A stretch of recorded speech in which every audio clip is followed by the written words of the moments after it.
Okay.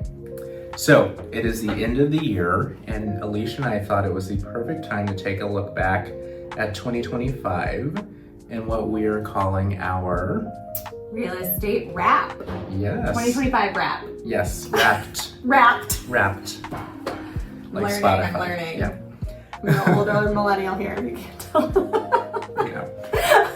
So, 2025. So, to start, we wanted to take a look at the national market. Yeah, and let's so start national. I like it. What do those numbers look like? So the median home price nationally this year was $415,000, which was up 2.1% year over year. Existing home sales totaled 4.1 million in terms of number of sales volume. Inventory is currently 4.4 months, and the 30-year mortgage rate was 6.19%. Average, yeah. Yeah. So how would you say this compares to your experience? I was gonna say, how does this stack up with Chicago, right? So obviously if we had over 4 months of inventory in most of the neighborhoods, we'd have a more even market. Not quite a buyer's market, but a little bit more balanced. And we do not have that. I think anytime we run numbers and we start to see anything anywhere close to 2, we're like, ooh, there's more inventory in this neighborhood than we expected. So we definitely have tighter margins as far as months of inventory here, which, you know, still makes it super competitive, and keeps it a strong seller's market in most Chicago neighborhoods and suburbs. And that is probably because, you know, post-COVID, we had steady growth. We didn't see the proverbial bubble like some of these other cities have. And so that's keeping us a little bit more imbalanced and a little bit more with a lower inventory. Yeah, I mean, I think if you look at some of the other cities, and I know we'll get to those that are seeing some sort of decline or cooling period, it's usually a city that has more new construction. For better or worse, Chicago does not build as much as other cities. Right. I also think the average home price, or not necessarily the median home price, but the percentage of appreciation is a bit different than Chicago. Right. At only 2.1%. Which is quite a bit different than what we've seen this year. We've really seen leaps and bounds in terms of values. Correct. Yeah, we definitely see stronger appreciation year over year. But I think it's still key and significant to mention that $415,000 is a lot for a single family home. We talked about this a little bit last video where, you know, that's twice the amount essentially that we saw 10 years ago. So just affordability in general is significant over the last decade.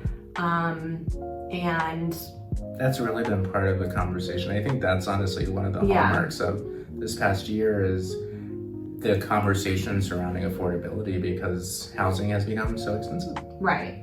$415,000 at a 6+ interest rate does make those monthly payments maybe a little bit harder for people to accomplish.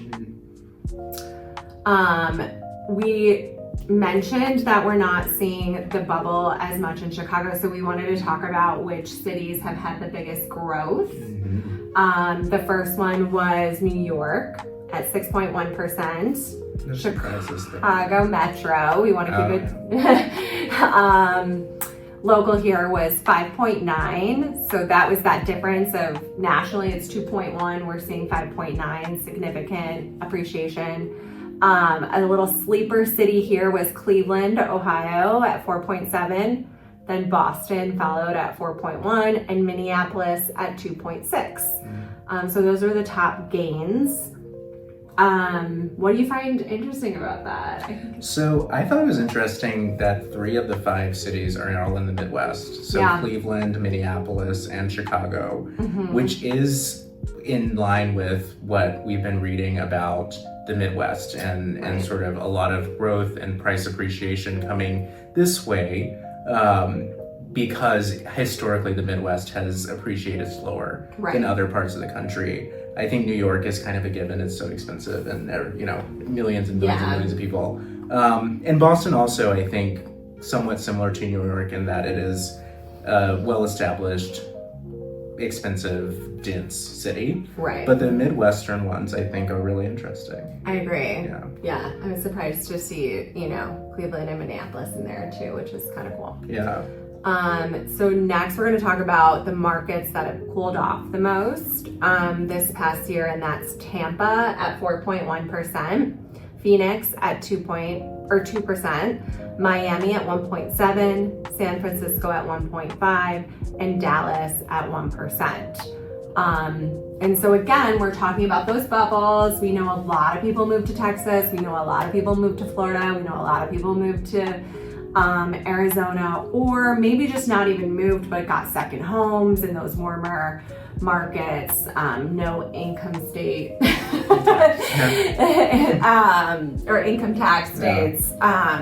So there was those big influx of buyers during the 2020 year and 2021. And now they've cooled off a little bit. So I think those are kind of those bubbles that people were talking about. I think so.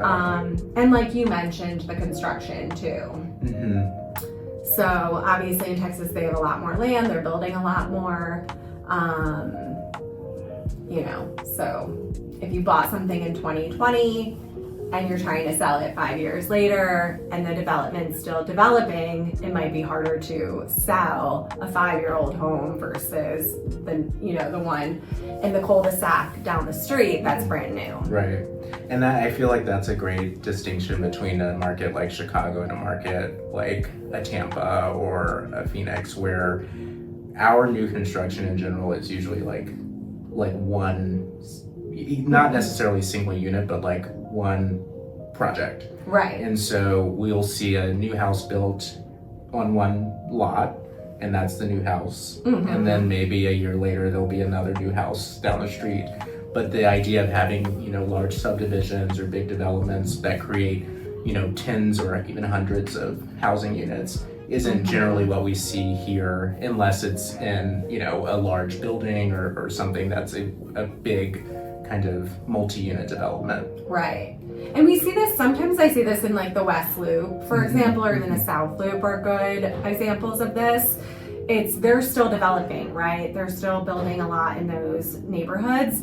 And so a lot of people will want the brand new building that's shiny and new versus the 5 or 10-year-old building that's not so new. And so that it's a good example of that locally, what could happen. Absolutely. So keep that in mind when you are buying new construction, like how much more new construction is going to pop up within these neighborhoods or your pocket of the city and so forth. Definitely. Yeah. If you guys want any more information about the national real estate markets, hit us up. Yeah. And we'll be sharing some more details about Chicago's market next week. Yeah.